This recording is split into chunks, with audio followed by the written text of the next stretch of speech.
नमस्कार दोस्तों, पिछले वीडियो में हमने सेल डिस्कवरी के बारे में बात किया, यानी कि कोशिका का खोज कैसे हुआ था इसके बारे में बात किया था। और आज के इस वीडियो में हम लोग समझेंगे कोशिका का सिद्धांत किसने दिया और कैसे उसमें क्या कहा गया। तो दोस्तों, कोशिका का सिद्धांत को समझने से पहले हमें तीन वैज्ञानिक के बारे में जानना पड़ेगा। तीनों वैज्ञानिक का नाम है, पहला का नाम है मैथियास जैकब स्लाइडेन, है ना, इसको शॉर्ट में हम लोग स्लाइडेन भी बोलते हैं। और दूसरा जो वैज्ञानिक है उसका नाम है थियोडोर स्वान, जिसको शॉर्ट में हम लोग स्वान भी कहते हैं, है ना। और तीसरा जो वैज्ञानिक है दोस्तों उसका नाम है रुडोल्फ विर्चो। ठीक है दोस्तों, तो ये सभी जो तीनों वैज्ञानिक थे ये मिलके कोशिका का सिद्धांत दिया। लेकिन जो कोशिका का सिद्धांत में स्लाइडेन और स्वान का नाम सबसे ऊपर आता है और विर्चो को उतना ज़्यादा इसका क्रेडिट नहीं दिया गया। ठीक है दोस्तों, तो ये जो स्लाइडेन थे इसने क्या किया, तो ये जो दोस्तों 1838 में 1838 में इन्होंने प्लांट के टिश्यू पे अध्ययन किया, है ना। कोशिका मिलके टिश्यू बनता है, आपको पता है ना। तो वो जो टिश्यू है, टिश्यू पे अध्ययन किया, किसके टिश्यू पे? प्लांट के टिश्यू पे, मतलब कि प्लांट्स पे अध्ययन किया। और उससे ये पता चला कि जो प्लांट्स जो बना होता है या फिर प्लांट का टिश्यू जो बना होता है वो बना होता है सेल प्लस सेल, मतलब कि बहुत सारे सेल से, बहुत सारे कोशिकाओं से मिलके क्या होता है वो बना होता है। और सेम उसी समय पे, है ना, लगभग उसी के आसपास ये जो है 1838 में किया था। और इसने 1839 में क्या कहा, ये जो थियोडोर स्वान था उसी समय पे ये एनिमल कोशिका पे रिसर्च कर रहा था। ये कर रहा था प्लांट टिश्यू पे, और ये किस पे कर रहा था? एनिमल पे। और इसने भी यह कंक्लूजन निकाला कि एनिमल जो बना हुआ है वो भी अलग अलग सेल से मिलके बना हुआ है। सेल प्लस सेल, बहुत सारे सेलों से मिलके बना हुआ है, या फिर सेल के उत्पादों से मिलके बना हुआ है। क्या? एनिमल सेल और प्लांट सेल दोनों मिलके बना हुआ, मतलब कि टोटली ऐसे कहा जा सकता है कि जो सजीव चीज़ें हैं वो किस चीज़ से मिलके बना हुआ होता है? सेल से मिलके बना हुआ होता है। ठीक है, आगे समझते हैं कि स्लाइडेन और स्वान जो है वो दोनों मिलके क्या क्या बातें कही। तो वो दोनों मिलके दो बातें कही। एक तो क्या कही कि all living organism are composed of cells. समझ में आ गया बात? कि सभी लिविंग ऑर्गेनिज्म जो होता है, लिविंग का मतलब क्या दोस्तों? लिविंग का मतलब प्लांट्स, है ना, प्लांट्स और एनिमल दोनों।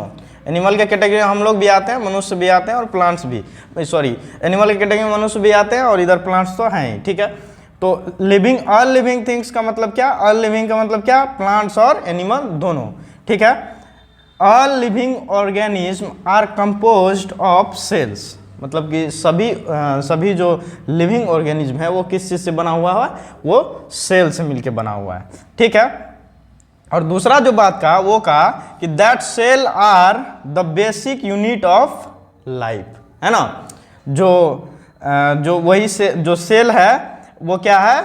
बेसिक यूनिट ऑफ लाइफ है, जिंदगी की, है ना, जीवन की सामान्य इकाई है। कौन सा? क्या? सेल। ठीक है दोस्तों, तो इन दोनों ने मिलकर दो बातें कही। एक कि सेल जो है, सॉरी, बॉडी जो है, प्लांट या फिर एनिमल जो है वो किस चीज़ से मिलकर बना हुआ है? सेल से मिलकर बना हुआ है। और वही सेल जो है जीवन की सामान्य इकाई है।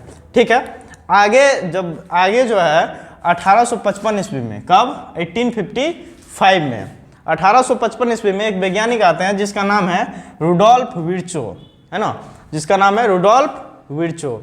इसने क्या कहा? इसने कहा कि all cells arise only from pre existing cells. क्या हुआ इसका मतलब? इसका मतलब हुआ कि जो भी सेल है ना, जो भी सेल बनता है वो पहले से जो सेल रहता है उसी से डिवाइड होके बनता है।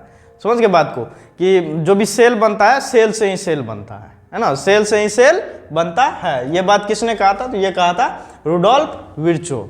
ठीक है, तो दो बात हमने यहाँ पे देखी और एक बात यहाँ पे आ गया, तो तीन बातें कुल मिलाकर कोशिका के सिद्धांत में कहा गया। और एक जो है फेमस स्लोगन दिया, लाइन दिया, जिसका नाम जो है ओम्यूनिस सेलुला ई सेलुला, है ना। ये एक लाइन है जो किसके द्वारा दिया गया? विर्चो के द्वारा दिया गया। और इसका मतलब होता है कि सभी सेल जो बनते हैं वो सेल से ही मिलके बनते हैं। ठीक है, तो ये पूरे दुनिया में प्रसिद्ध है, ये जो फेमस कोट है ये पूरी दुनिया में प्रसिद्ध है। ये किसके द्वारा दिया गया? विर्चो के द्वारा दिया गया। कब दिया गया? 1855 ईस्वी में। ठीक है, तो हमने सेल थ्योरी में क्या क्या बातें की? सेल थ्योरी में बातें की, 3 वैज्ञानिक ने मिलकर सेल थ्योरी दिया, लेकिन क्योंकि ये जो है बाद बहुत दिनों के बाद इस पे अध्ययन करना शुरू किया, मतलब कि इधर 1838 1839 लगभग सेमी में था, लेकिन वो 1855 में आके ऐसा कहा। ठीक है, तो इसीलिए इन दोनों को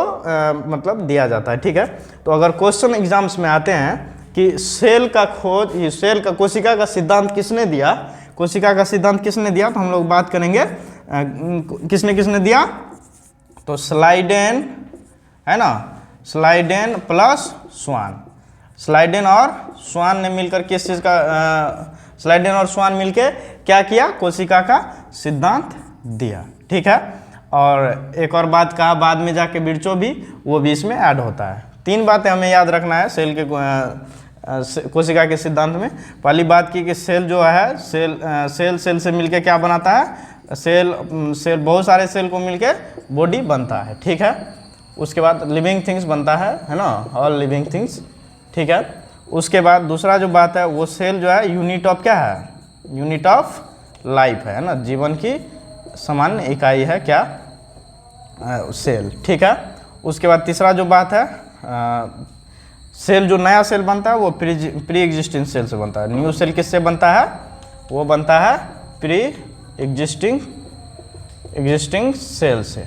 ठीक है, तो इन बातों का आप ध्यान में रखेंगे। सेल कोशिका का सिद्धांत में इतना ही हमें समझना होता है। तो आप अगर पिछले वीडियो को देखना चाहते हैं तो ज़रूर देखें, क्योंकि उसमें जो बताया गया है सेल का खोज किसने किया, मृत कोशिका का खोज किसने किया, जीवित कोशिका का खोज किसने किया, और उस वीडियो को देख के इस वीडियो के कमेंट बॉक्स में ज़रूर बताएं खोज किसने किया। तब तक के लिए मिलते हैं किसी फिर एक नए टॉपिक के साथ।